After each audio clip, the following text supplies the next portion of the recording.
Hello everyone, welcome to my YouTube channel.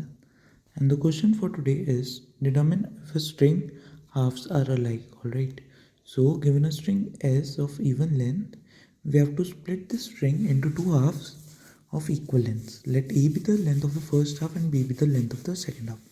Alright, so basically we are given a string S of even length, that is, it always length is even, that is a multiple of 2, and so it can be split it into two halves because if total 8 characters are there, then 4 can be split. So I think it's clear. Yeah, so moving on. And the two strings are alike. So when we say they are alike, because if they have same number of vowels, notice that the S contains both uppercase, because so that's why they have given the vowels in uppercase as well as lowercase and same number of vowels. That is very important point over here. The question is not about having the same vowel, as it's about the same number of vowels. It's not like that if A is there, then EA, if it's there, it's not equal. No matter the order or no matter the value as well, the numbers should be equal, the count should be equal. That is the main question over here. So if A and B are alike, then we should return true, else we return false. I hope it's clear. It's a very simple question, and I don't think that it would use any much concept over here. So let's see of the examples that are given over here, and it would be much more clear if someone still has doubt. Alright, so the first example, moving on, BOOK. So we split it into two halves and vowels are 1 1. So yeah, we say. Then again, textbook. So it has E as one vowel, then O double O is another. Okay. So it's not like that they are to be unique. We have to take a vowel. That's the thing clear over here. What I mean by that is that no matter if a single vowel is occurring twice, we will take it as two, not as one. Alright. Yeah. So it's similarly in Merry Christmas and this. Why this is true? Because if we split it in the half, so E is one vowel and the other vowel is no one. So here A is vowel and here E is vowel.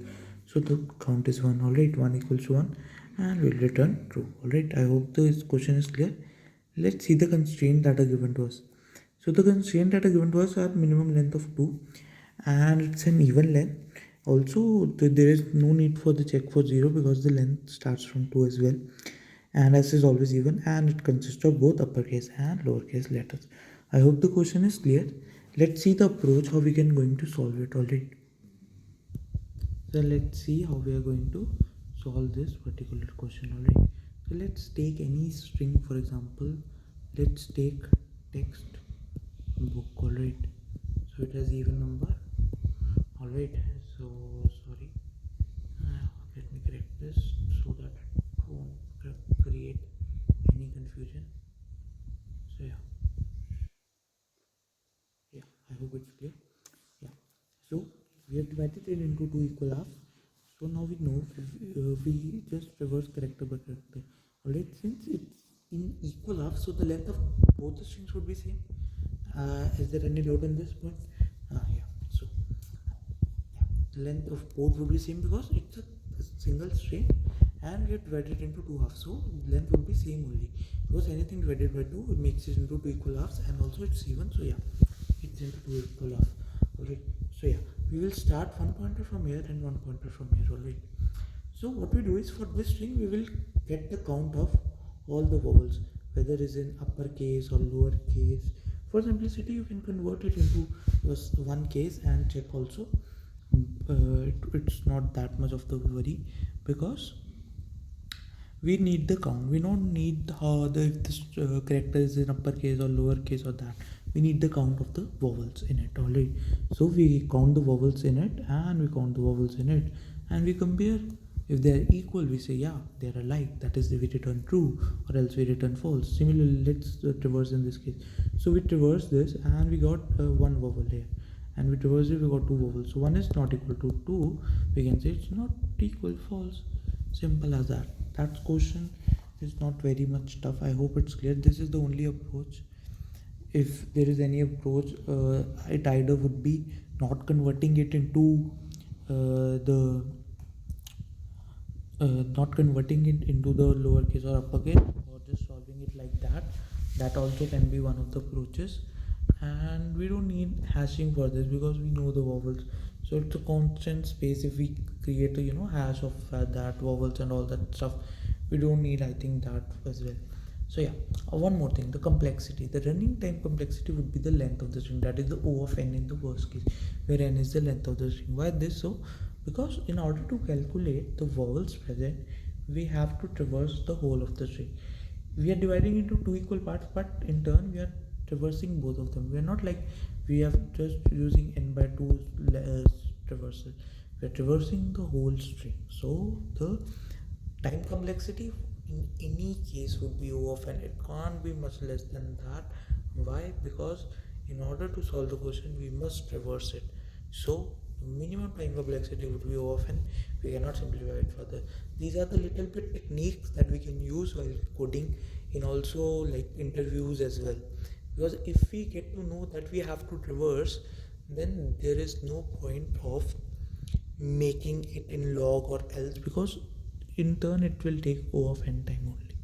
All right. So yeah, that's the thing you can say to your examiner as well. If you're in coding interview or like that, you can say that why it can't be, if we say ask you that reduce it to much simpler or make it faster, you will simply say this algorithm, to find the answer we need to traverse whole of the string. All right. So it's not it can't be in less than that. So that's the answer that always the interviewer or the person who is taking the test wants to hear, and you will appreciate it because they want to know the logic behind why you are using cofen. All right. So that's the logic. I hope that's clear. That's a plus point. It will help you in many interviews as well. Now let's see the code, and I hope it would be just crystal clear to everyone. Alright, yeah, let's see it. Yeah, so here I've made some fancy code or stuff. Don't get confused. I've taken a string vowels, and yeah, that's the main question. I've taken a mid because I have to loop it up to there, and I've taken my one variable value. Alright, so while value is same, but same very common variable. So while going from that, suppose there are two halves a and b. So while traversing from a, if we encounter any vowel in this, we increment the value, and b, if we encounter any vowel, we decrement the value. So it increments the value, decrements the value, and in turn we, after that, if the value is 0, that means they contain equal numbers, we can say 0. You can use counter as well, count 1, count 2. By counting the values, it will give the one and the same result only. I hope this approach is also clear. Now let's try to submit it and see what happens.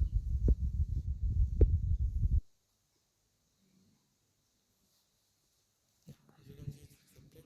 So if you have any doubt regarding this code or anything, you can ask me in the comment section.